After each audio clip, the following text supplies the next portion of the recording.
BFM Business, BFM Crypto, la chronique. Clémence Tanguy, on vous retrouve depuis Euronext. Alors, du côté des cryptos, elles sont au vert quand les marchés sont dans le rouge. Et oui, encore une belle embellie qui se confirme en cette fin de semaine. Le Bitcoin fait plus 18%, Ether 14,52, XRP 6,47.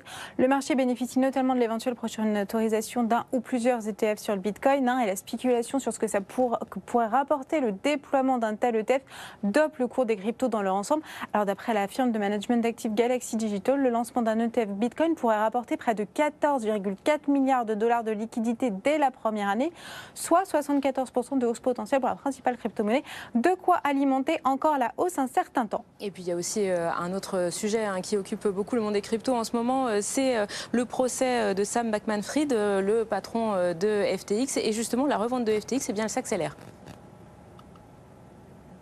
Oui, tout à fait. Alors FTX, on rappelle ce que c'est. C'est la plateforme d'exchange créée en 2019 par Sam Bankman-Fried, plus connu sous le nom de SBF, qui est insolvable depuis novembre 2002. Et avant cette mise en liquidation, FTX était la 3e place de marché des cryptos dans le monde.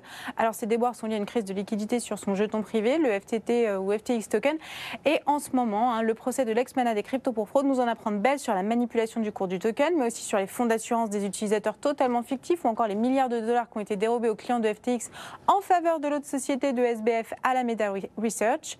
Si toutes ces révélations en disent long sur la gestion irresponsable de SBF, mais aussi sur les lacunes évidentes de contrôle sur ce type de plateforme, ça ne devrait pas freiner la revente de l'exchange. Et la plateforme pourra même renaître de ses cendres prochainement, puisque l'exchange défunt intéresse de nombreux repreneurs potentiels.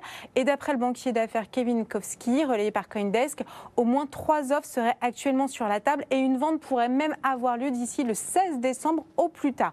Ça pourrait aussi bien consister en une acquisition des actifs de l'ancien exchange qu'à une relance de l'exchange. Et si ces acquéreurs apportent de l'argent au liquidateur pour obtenir l'actuelle société en faillite, alors ce sera une bonne nouvelle pour les anciens clients de FTX qui pourraient récupérer au moins en partie leurs fonds perdus. Merci beaucoup Clémence.